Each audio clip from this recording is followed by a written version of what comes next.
शलम दोस्तों, आप सभी को हमारे प्रभु यीशु मसीह के मधुर और मीठे नाम से मेरा नमस्कार। Praise the Lord. तो दोस्तों, आज का जो संदेश है, आप सबने देखा होगा थंबनेल में कि सिमसन का अंतिम प्रार्थना, यानी कि सिमसन्स फाइनल प्रेयर, लास्ट प्रेयर। जी हाँ, तो चलिए हम पढ़ते हैं उसका प्रार्थना को, उसके बाद हम लोग आज का संदेश शुरू करते हैं। तो चलिए हम पढ़ेंगे न्याय की किताब अध्याय 16 वचन 28। आगे पीछे आप सब जानते होंगे, इसलिए मैं नहीं पढ़ूंगा, एक वचन पढ़ेंगे, उसका जो प्रार्थना था। तब सिमसन ने यह कहकर यहोवा की दोहाई दी, यहोवा से प्रार्थना करने लगा, हे प्रभु यहोवा, मेरी सुधि ले, हे परमेश्वर, अब की बार मुझे बल दे कि मैं फलिस्तियों से अपनी दोनों आंखों का एक ही पलटा लूं। तो ये सिमसन का लास्ट प्रेयर, यानी कि फाइनल प्रेयर था, प्रार्थना था मेरे प्रियो। तो ये नौबत क्यों आई, ये प्रार्थना करने का जरूरत क्यों पड़ा? तो हम सब लोग सिमसन को अपना हीरो के रूप में मानते जरूर होंगे। अनेकों बार हम इसके बारे में सुने होंगे, हम लोग खुद पढ़े होंगे और किसी को पढ़ाए भी होंगे, सिखाए भी होंगे, राइट? तो चलिए आज इसके कुछ गहराई को हम सीखेंगे, कुछ जानेंगे। मैं भी सीखता हूं दोस्तों, इसलिए आपको भी सिखाने की कोशिश कर रहा हूं। तो इसलिए आप प्लीज इस संदेश को सुने और दूसरों को पहुंचाए, ताकि वे लोग कुछ सीखें, कुछ जाने। तो अगर मैं पूछूं आपसे कि बाइबल में ऐसे कुछ लोगों के नाम बताएं जिनका जन्म भविष्यवाणी करने के बाद हुआ हो, तो आप लोग सब लोग जानते होंगे। पहला तो है इसहाक के बारे में। जी हाँ, इसहाक, यानी कि अब्राहम और सारे के द्वारा जिनका जन्म हुआ, इसहाक के बारे में। दूसरा है सिमसन, शमूएल, आगे जाके यूहन्ना बपतिस्मा देने वाला, और आगे जाके हमारा प्रभु यीशु मसीह। इन सबका जन्म मेरे दोस्तों भविष्यवाणी करने के बाद हुआ था। और ये लोग क्यों जन्म हुए, उनका भी रीजन, उनका वजह भी उनको बताया गया था कि क्यों जन्म लेंगे, उनका काम क्या है, ये सब बताया गया था। हम मसीह होने के नाते सब लोग जानते होंगे कि जब भी ये इस्राएली लोग कुछ गलत काम करते थे, परमेश्वर से पीछे फिर जाते थे और हमारे प्रभु परमेश्वर के खिलाफ काम करना शुरू कर देते थे, उनके नजरों में बुरे काम करते थे, तब प्रभु परमेश्वर उनको छोड़ देते थे और ऐसे लोगों के हाथों में समर्पित कर देते थे जो उनके दुश्मन थे, अर्थात उनको गुलामी में रखा जाता था। और जब ये लोग फिर मन फिरा देते, दोहाई देते थे, प्रार्थना करते थे, प्रभु फिर पछताव करते थे और उनको अपने पास लेके आते थे। तो ये सिलसिला चलता रहता था। जब भी इस्राएली लोग गलत काम करेंगे, तब प्रभु उनको किसी दूसरे के हाथों में समर्पित कर देता, और जब वो मन फिराएंगे, गिड़गिड़ाएंगे, रोएंगे, प्रार्थना करेंगे, तो फिर प्रभु उनको अपने पास लेके आते थे। तो आज का जो हमारा हीरो है सिमसन, उसका जन्म क्यों हुआ, कैसे हुआ, कब, यानी कि किस समय हुआ, उसको हम थोड़ा देखेंगे। तो सिमसन का जन्म ऐसे हुआ कि भविष्यवाणी करते, उनके माता पिता बांझ थे, उनके कोई भी संतान नहीं थे, कोई बच्चे नहीं थे। तो आगे जाके प्रभु परमेश्वर का एक दूत आके मानव की पत्नी, यानी कि सिमसन की मां को दर्शन देते हैं और कहते हैं कि तुम्हारा एक बेटा होने वाला है, और उसके साथ तुम क्या करोगे, तुम्हें क्या करना है और उसको क्या करना है, सब कुछ उसको बता देते हैं। तो इसका जन्म क्यों हुआ बोलने से बहुत ही गहरा संदेश है मेरे दोस्तों, गहरा जवाब है कि उसका जन्म क्यों हुआ था। हम सब देखें कि ये लोग जो है फलिस्तियों के हाथों में गुलाम थे, गुलामी में थे, और 1 साल 2 साल के नहीं, 40 साल के लिए लोग गुलामी में थे। तो प्रभु ने सिमसन को इसलिए दुनिया में लाना चाहते थे ताकि ये सिमसन इस्राएलियों को फलिस्तियों के हाथों से छुटकारा दे, और इसी काम के लिए उसको अलग सेपरेट किया गया था। खास करके इसी काम के लिए उसको चुना गया था। क्यों? एक न्याय ठहरे, न्याय बने और इस्राएलियों को फलिस्तियों की गुलामी से छुड़ाए, आजाद करे। इस काम के लिए परमेश्वर ने सिमसन को इस दुनिया में लाने के लिए योजना बनाए थे। सिमसन का जन्म कब हुआ या किस समय हुआ बोलने से, उस समय जन्म इसका हुआ जबकि ये इस्राएली लोग अपनी आत्मिकता में दिन ब दिन नीचे गिरते जा रहे थे। उनका विश्वास दिन ब दिन घटती जा रही थी, यानी कि वे लोग प्रभु से दूर होते जा रहे थे। लेकिन सिमसन के माता और पिता, वे लोग प्रभु में विश्वास योग्य थे। हालेलुया। तो मेरे प्रियो, हमने देखा पहली बात, उसका जन्म कैसे हुआ, उसका जन्म क्यों हुआ, और उसका जन्म कब या किस समय हुआ हमने देखा। तो सब कुछ प्रभु ने योजना बनाया था। जो सिम्पसन के माता पिता थे वो कैसे थे, इसको जानना बहुत जरूरी है। तो पहली बात यह है कि मानव की जो पत्नी थी उसको प्रभु का दूत आके दर्शन देते हैं और कहते हैं कि तुम्हारा एक बेटा होने वाला है। ये बात थी, लेकिन दूत आके उनको कहते हैं कि तुम्हारा एक बेटा होने वाला है, उसको तुम्हें कैसे पालना है, वो क्या करेगा क्या नहीं करेगा, उसके साथ ही साथ तुम भी क्या करोगे क्या नहीं करोगे, सब कुछ उनको बताया जाता है। लेकिन मानव की पत्नी जाके मानव को बताती है, यानी कि अपने पति को बताती है कि मैंने एक स्वर्गदूत से मिला। तो वो कहती है कि मुझे एक स्वर्गदूत ने दर्शन दिया है, अब मुझे ऐसे ऐसे बात कही है। तो अब मानव प्रार्थना करता है, विनती करता है कि प्रभु वो स्वर्गदूत पुनः आए और हमें ये बतलाएं कि हमें उस बालक के साथ क्या करना है और क्या नहीं करना है, ये सब कुछ हमें बताएं। यहाँ पे ध्यान दीजिए, ये दोनों के दोनों कोई डाउट नहीं किए। अगर हम देखेंगे कि सारा के केस में सारा ने क्या बोला, वो सोचती थी कि मजाक कर रहे शायद। क्यों? क्योंकि भाई जो जवानी में नहीं हुई वो बुढ़ापे में कैसे होगा, मेरे बच्चे होंगे, मेरा बेटा होगा, ये कैसे हो सकता है। वो हंसती है, यानी कि उसको विश्वास नहीं हो रहा था कि अब भी बुढ़ापे में प्रभु ऐसा करने वाले हैं, उसको विश्वास नहीं हुआ। अगर हम देखेंगे हिजकिय्याह राजा के बारे में, प्रभु ने उसको कहा कि तेरी उम्र में, तेरी आयु में 15 साल बढ़ाऊंगा। वो क्या बोलता है, मुझे एक चिन्ह चाहिए कि इसको मैं विश्वास करूं, मुझे एक चिन्ह दिखाई प्रभु, नहीं तो कैसे विश्वास करूंगा कि मेरी आयु 15 साल आप बढ़ाओगे, फिर मैं अपने भवन में जाके प्रार्थना करूंगा, ये कैसे। आगे जाके हम देखते हैं कि यूहन्ना बपतिस्मा देने वाले के माता पिता यानी जकरिया और एलिशबा के बारे में, जकरिया विश्वास नहीं कर पाता है, वो भी एक चिन्ह मांगता है कि मैं कैसे विश्वास करूं, हम तो बुढ़ा है, हम दोनों बुढ़ापे में हैं, अब कैसे होगा। लेकिन ये दोनों के दोनों अब डाउट नहीं करते हैं, विश्वास करते हैं, लेकिन ये बोलते हैं कि प्रभु जो जन्म होगा उसके साथ हम क्या करेंगे क्या नहीं करेंगे, जो नियम आपने बताया है उसको पुनः एक बार में बताइए कि हमें क्या करना है और क्या नहीं करना है। तो ये जो परिवार है बहुत ही समर्पित परिवार था, बहुत ही आदर्श परिवार था। जब हर कोई विश्वास में धीरे धीरे कमजोर होते जा रहे थे, विश्वास में घटते जा रहे थे, उस समय ये दोनों विश्वास में ऊपर उठते जा रहे थे। भले उनके घर में बच्चे नहीं थे, लेकिन कोई शिकायत नहीं थी, कोई कंप्लेंट नहीं था। वे दोनों के दोनों विश्वास में मजबूत थे और दोनों के दोनों बहुत ही कोऑपरेटिव थे, यानी कि दोनों एक साथ अपने बातों को समझने वाले थे। जो उसकी पत्नी कहती थी उसकी बातों को उसका पति मानता था।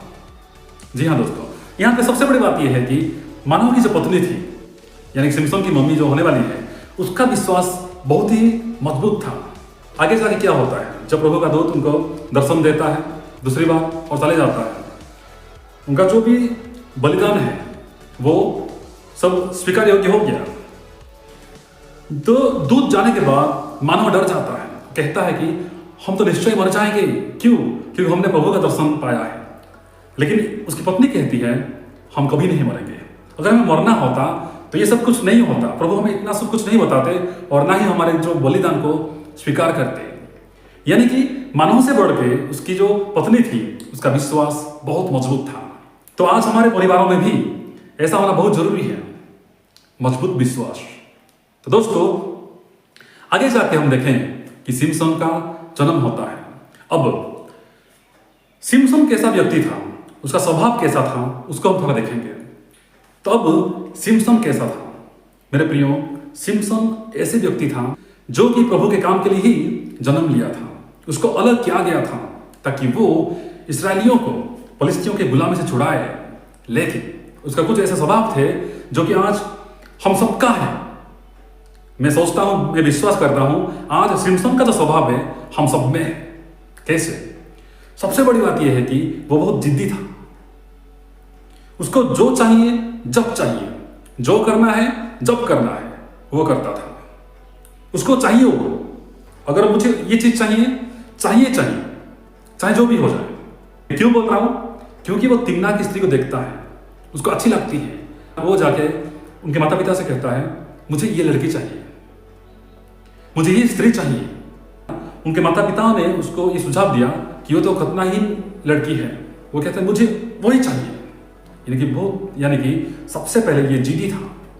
भले ही प्रभु ने उनको अपने काम के लिए इस दुनिया में लाए थे, लेकिन कहीं ना कहीं ये अपना मनमानी करता था और जो कुछ करता था वो अपने माता पिता से वो नहीं कहता था।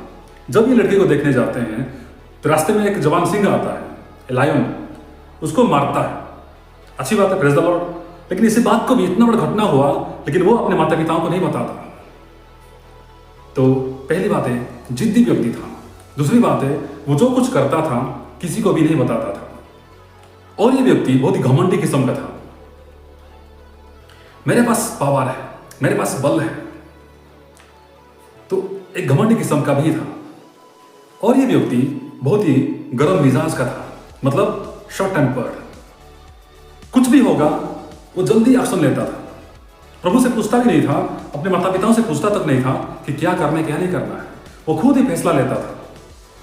तो मेरे प्रिय, सिमसन हो सकता है प्रभु के द्वारा उसका जन्म हुआ, एक भविष्यवाणी करके एक खास मकसद के साथ उसका जन्म हुआ, लेकिन कहीं ना कहीं इसके अंदर कुछ ना कुछ कमी थी। और सबसे बड़ी गलती इसकी थी लड़कीबाजी। पहले तो उसने तिम्ना की स्त्री से उसने शादी ब्याह कर दिया। आगे जाके वो गाजा में जाता है, एक बेस्या के साथ वो रिश्ता बनाता है। आगे जाके वो सबसे खतरनाक स्त्री अर्थात दलीला से भी शादी करता है। तो ये उसका जो गिरने का, पाप में पड़ने का कुछ खास वजह थे मेरे प्रियो। तो आज हम देखें, हम भी कहीं ना कहीं जाने अनजाने में सिमसन के तरह ये हम जिद्दी हैं, हम घमंडी हैं।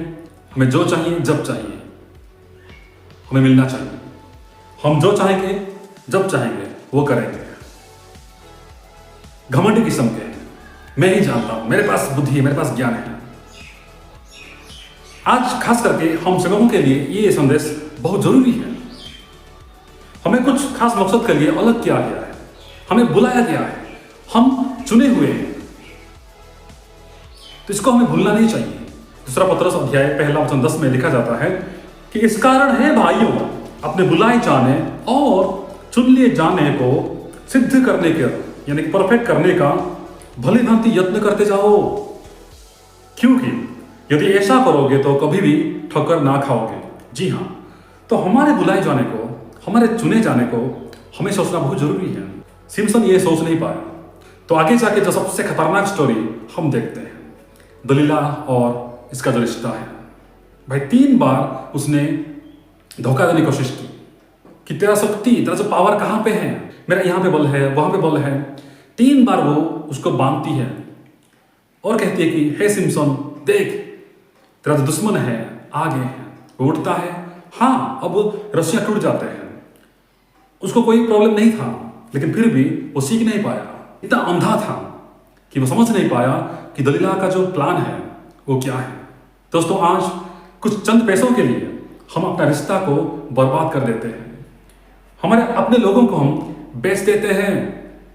कुछ पैसों के लिए हम आज प्रभु को बेच देते हैं। जी हाँ, बिल्कुल ऐसा ही है, अपने पति को, अपने हस्बैंड को बेच देती है कुछ पैसों के लिए, चंद पैसों के लिए।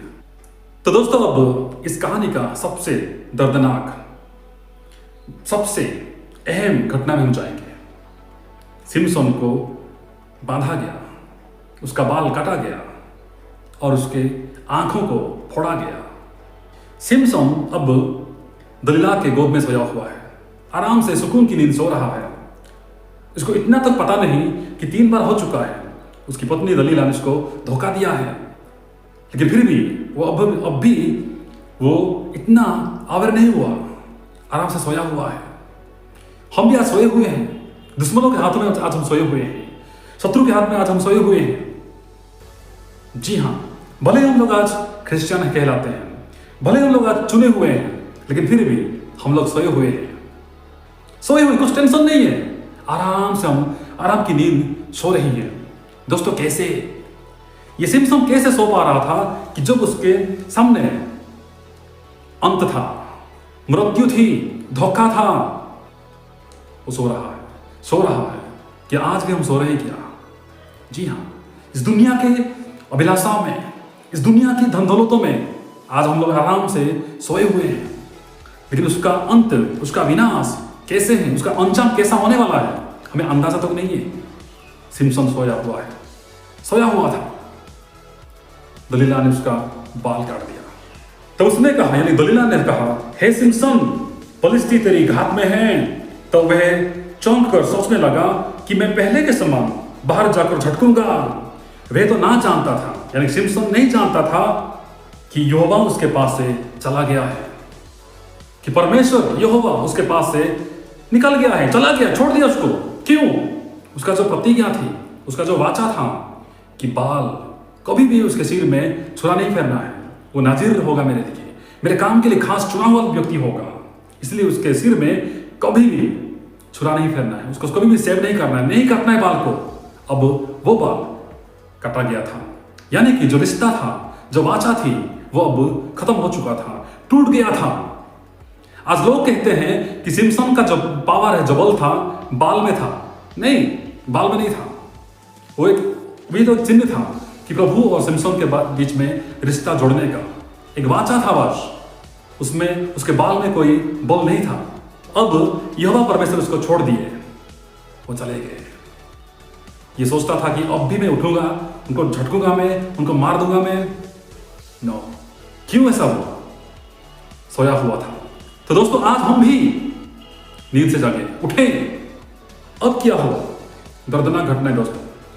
तब फलिस्तियों ने उसको पकड़कर उसकी आंखें फोड़ डाली और उसे गाजा को ले जाके पित्तल की बेड़ियों से जकड़ दिया और वह बंदीगृह में चक्की पीसने लगा। जरा सोच के देखिए, जरा सोचिए, जो भी व्यक्ति यहोवा परमेश्वर की तरफ से चुना हुआ था, हुआ क्या? उसकी आंखों को फोड़ा गया और पित्तल की बेड़ियों से उसको बांधा गया। उसका काम क्या था? इस्राएलियों को छुटकारा देना, उनको गुलामी से छुड़ाना। जिनके हाथों से छुड़ाने के लिए उसको कहा गया था, अब उनके हाथों में ये पड़ चुका है, उनके दुश्मनों के हाथों में वो पड़ चुका है। क्यों?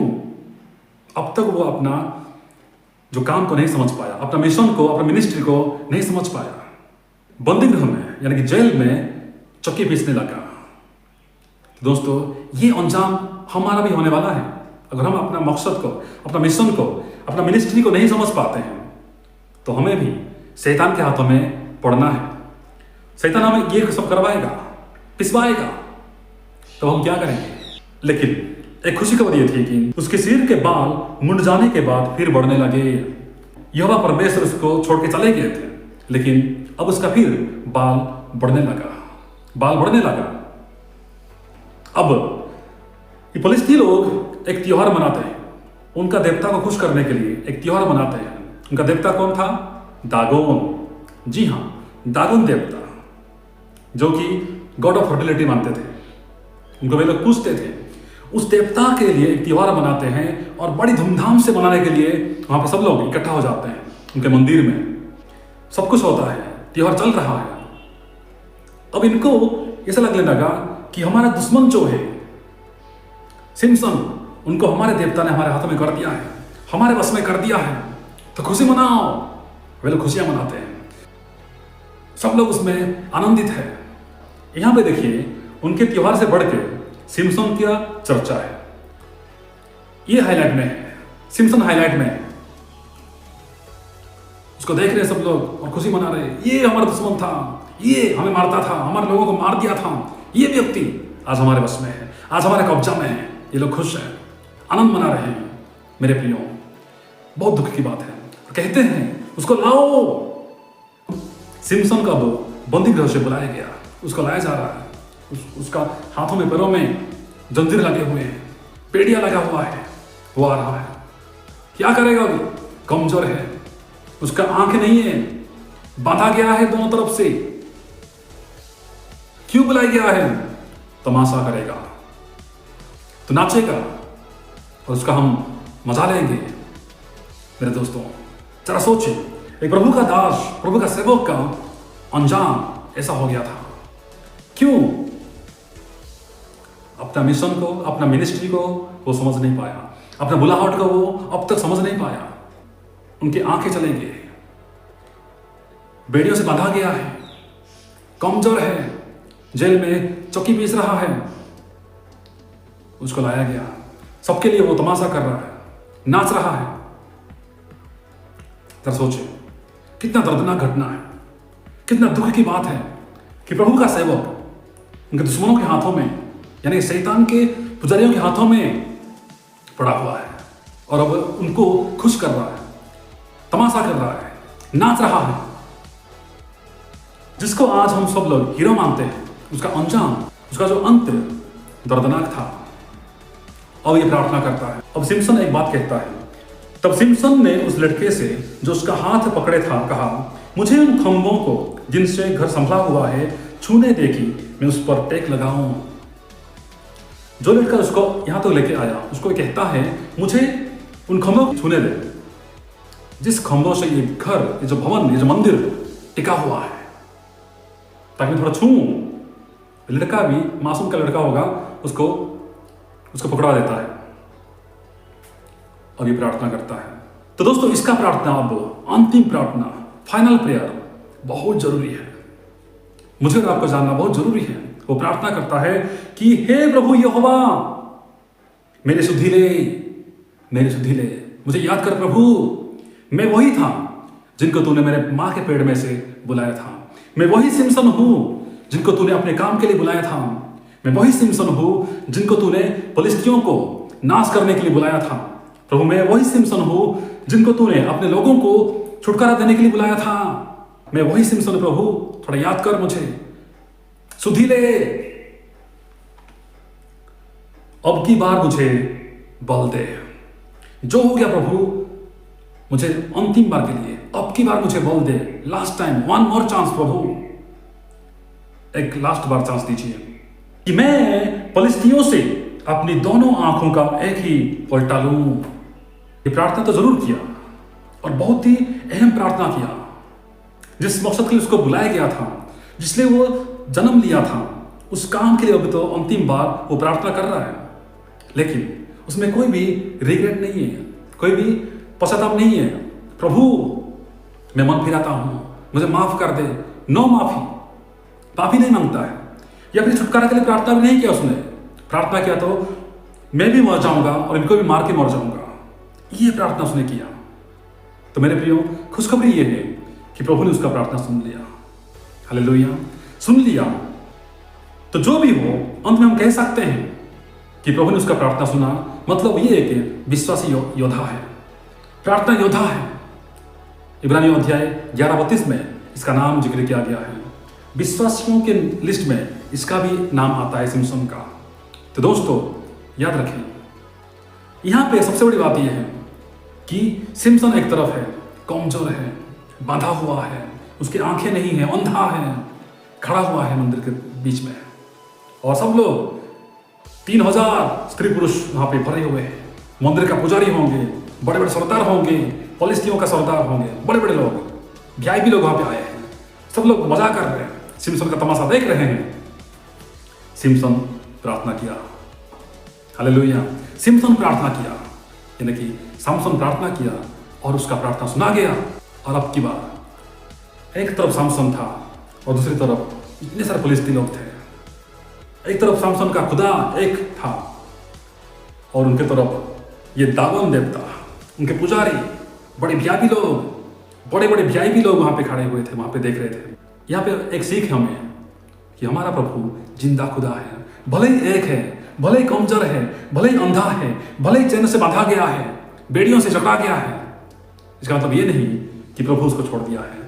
इसका मतलब ये नहीं हमारा प्रभु कुछ नहीं कर सकता। जी हाँ मेरे प्रियो, वहां पे ये बिल्डिंग जो छत गिरा, सब लोग मारे गए। दलीला थी, जो देवता दागोन देवता, वो नाश हो गया, वो भी गिर गया।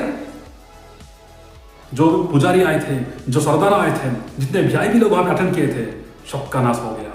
सब लोग वहां पे दबके मर गए। तो ये खुशखबरी हमारे लिए दोस्तों कि एक तरफ सिम्पसन अकेला था, अंधा, कमजोर, बंधा हुआ था, लेकिन एक तरफ पूरे के पूरे लोग थे, 3000 लोग, पुजारी, सरदार, बड़े बड़े लोग थे। हुआ क्या? हमारे प्रभु परमेश्वर की जीत हुई। सिम्पसन वहां पे भले ही मर गया, लेकिन चलते चलते उसने वो काम तो नहीं कर पाया जिसके लिए वो बुलाया गया था, लेकिन इतना तो उसने दिखा दिया कि हमारा प्रभु ये कर सकता है। हालेलुया। तो दोस्तों, जो लड़का उसको यहां तक लेके आया था, उसके बारे में सोच रहा था, वो लड़का कहां गया? वो क्यों मारा गया? क्योंकि इसने तो इसके साथ भलाई की थी, उसको हेल्प किया था। हेल्प किया इसका मतलब ये नहीं था कि वो इस्राएली था, वो इस्राएली नहीं था तो फिलिस्ती ही। तो दोस्तों आज हम भी ये सीखें कि हमारे जो गैर मसीह भाई बहन हैं वो हमें भले ही मदद करते होंगे, लेकिन अगर वो प्रभु को नहीं जानते हैं, यीशु मसीह को नहीं जानते हैं, उनका अंजाम भी आप समझ गए होंगे। तो जैसे मैंने पहले कहा था कि पतरस कहते हैं कि तुम्हारे बुलाए जाने को सिद्ध बनाने के लिए प्रयत्न करो, भली भांति यत्न करो, कहीं ऐसा ना हो कि तुम ठक्कर खाओ, तुम गिर पड़ो। पहला कुरिन्थियों अध्याय 1 वचन 26 में संत पौलुस लिखते हैं, हे भाइयों, अपने बुलाए जाने को तो सोचो कि ना शरीर के अनुसार बहुत ज्ञानवान और ना बहुत सामर्थी और ना बहुत कुलीन बुलाए गए।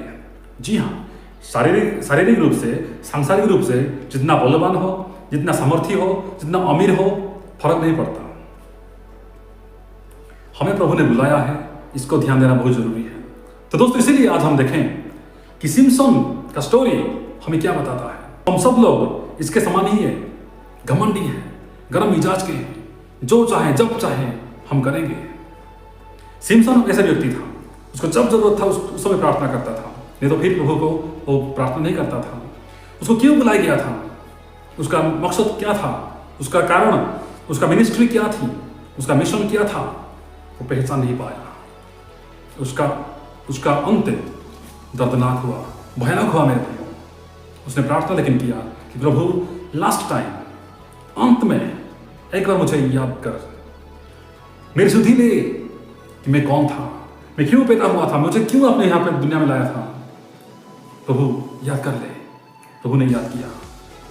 मेरे भाइयों आज हम सोचें कि हम भी कहाँ हैं, हम आज क्या करते हैं, हमारा मिनिस्ट्री, हमारा मिशन क्या है, क्या हम उसको समझ पाते हैं, या फिर हम लोग उस गोद में आराम से सुकून की नींद सोए हुए हैं। अगर सोए हुए हैं तो जागने का टाइम आ गया है। हम जागे, हम जागते रहे, हम प्रार्थना करें मेरे भाइयों, कि ऐसा ना हो कि हमारा भी अंत सिमसन की तरह भयानक हो, दर्दनाक हो। नो, हमारा ऐसा ना हो। हम प्रार्थना करें, वचनों को अध्ययन करें, वचनों को मनन करें, अध्ययन करें, आगे बढ़ें। तो हम सभी को इस वचन से ब्लेस करें, आशीष दें। सभी को धन्यवाद।